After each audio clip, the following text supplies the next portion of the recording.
Deux matchs, deux victoires. Le FC Barcelone s'impose 2-0 aujourd'hui face à une très bonne équipe de l'Atlético Bilbao, malheureusement, comme d'habitude avec le Barça. Deux matchs, deux clean sheets.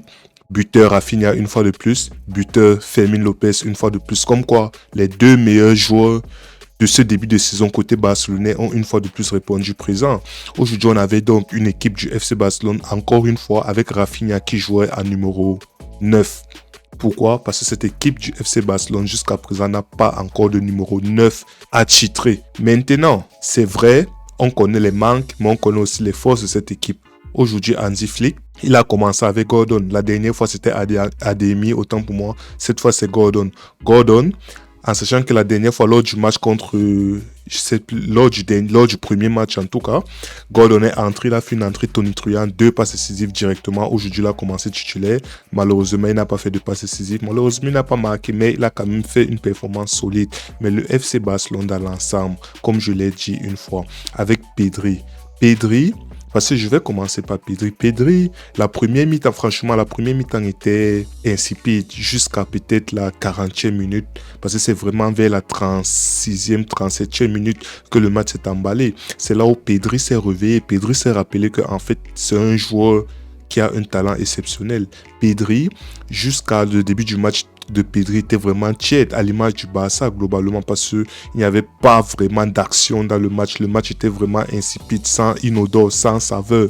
Donc, il a suffi que Pedri se réveille. Pedri s'est réveillé avec une passe magnifique pour un Rafinha. Rafinha, franchement, j'admire les efforts de Rafinha. Il n'est pas neuf, mais c'est un couteau suisse en fait. Il fait tout ce que l'entraîneur lui demande de faire. Si l'entraîneur demande qu'il joue à gauche, il va jouer à gauche. Si l'entraîneur demande qu'il joue à droite, il va jouer à droite. À 9, il va jouer à 9. En défense, il va jouer en défense. Rafinha, c'est le soldat par excellence. Rafinha qui multipliait les appels depuis le début du match, mais n'était pas servi jusqu'ici. Il a fallu que Pedri ouvre enfin les yeux pour te faire une passe lumineuse. Un appel magnifique de Rafinha, mais une passe lumineuse de Pedri. On connaît le talent de ce joueur.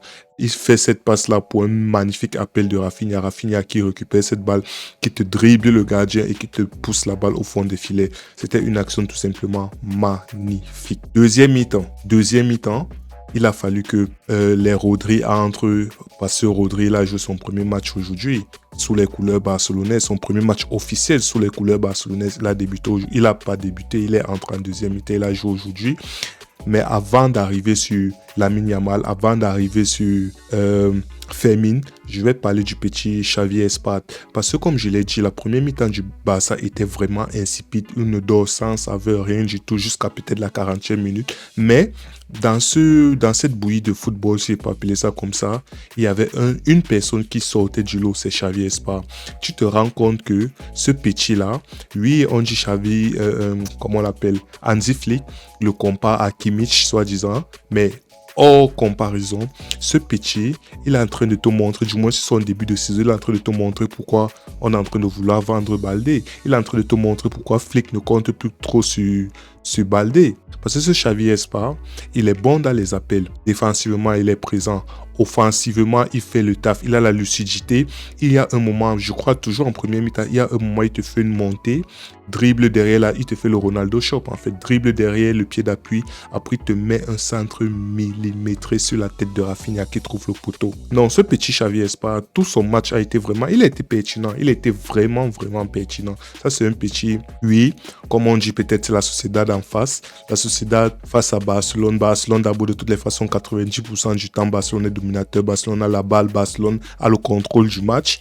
Mais, malgré ça, ce petit, il montre vraiment des qualités intéressantes, très, très, très intéressantes. Maintenant, il faut revenir sur Fermin, autant pour moi, force de constater que 2 matchs, il a 3 buts. Rafinha, 2 matchs, il a 3 buts.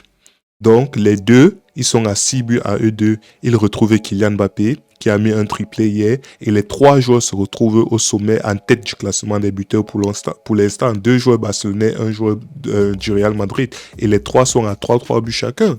Donc, cette équipe barcelonaise, là, malgré le fait qu'ils n'ont pas de but neuf, ils trouvent quand même les moyens, les solutions, les moyens de marquer des buts. Pourquoi? Parce que c'est une équipe talentueuse, en fait. C'est une équipe talentueuse, c'est vraiment une équipe talentueuse. Ça me rappelle le FC Barcelone de Pep qui jouait Messi en faux neuf avec, je sais même plus, c'était les Pedro, Iniesta, tout ça. Ça me donne cette vibe-là, le FC Barcelone.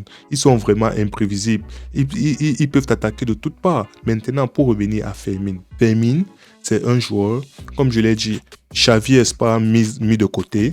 Pedri, comme j'ai dit, il a commencé son match un peu en début, en dents de scie. Parfois, il apparaît, parfois, il disparaît. Après, il te fait cette passe lumineuse là pour Rafinha. Mais sinon, sa première mi-temps n'était pas vraiment bonne. C'était pas excellente, quoi que ce soit. Mais il a quand même su te trouver cette passe là pour dire à quel point il est talentueux.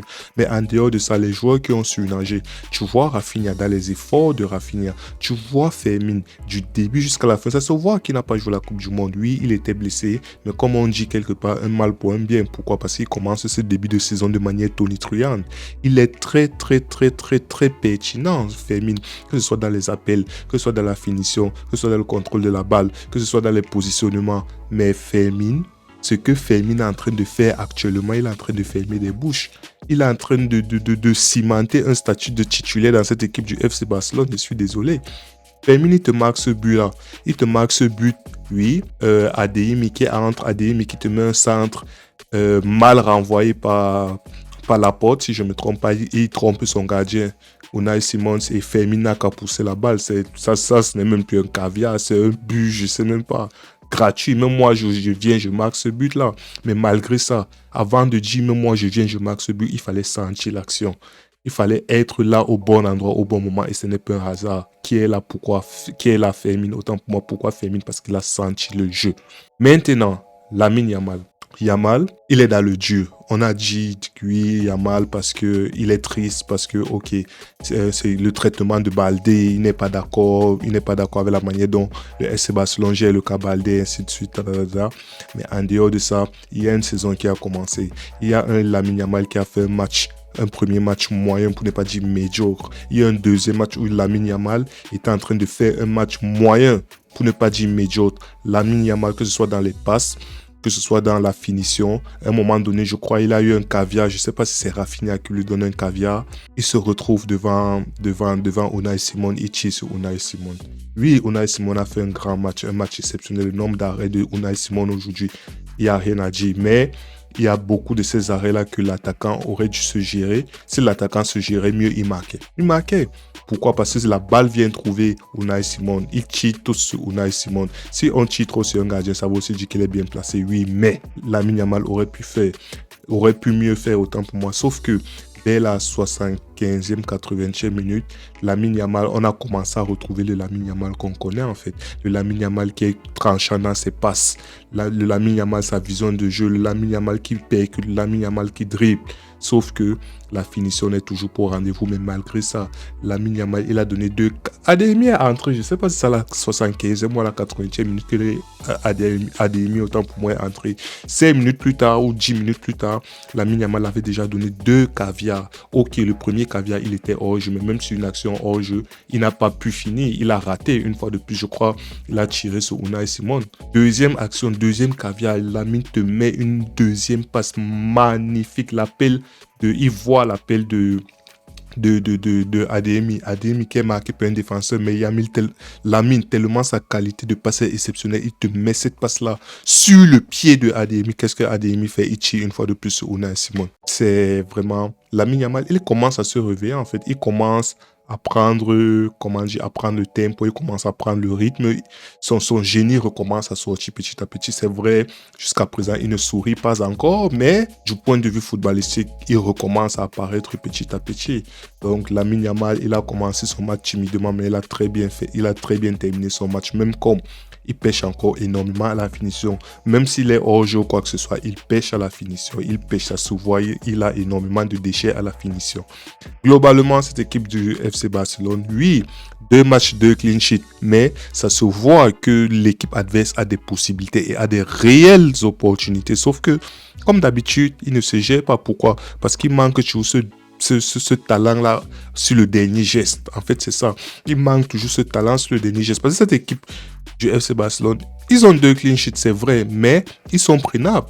Ils sont largement prenables. Il y a moyen de faire mal à cette équipe du FC Barcelone-là. Bref, dans l'absolu, 2 matchs, 2 clean sheets, 2 matchs, 2 clean sheets. Rafinha qui marque une fois de plus, Fermin qui marque une fois de plus. Les 2 hommes forts de ce début de saison qui se démarque une fois de plus, tout simplement. Rodri qui a fait son entrée, comme je l'ai dit au début, premier match sous les couleurs du FC Barcelone, un match timide. Il a fait ce qu'il avait fait, il n'avait pas trop besoin de forcer, mais bon, comme j'ai dit, comme Lamine Yamal, au fur et à mesure, prend le rythme et voilà. Donc, le Barça a fait le taf, le Barça remplit les formalités 2-0 à domicile. Premier match de la saison au Camp Nou, première victoire, le contraire rempli, simplement.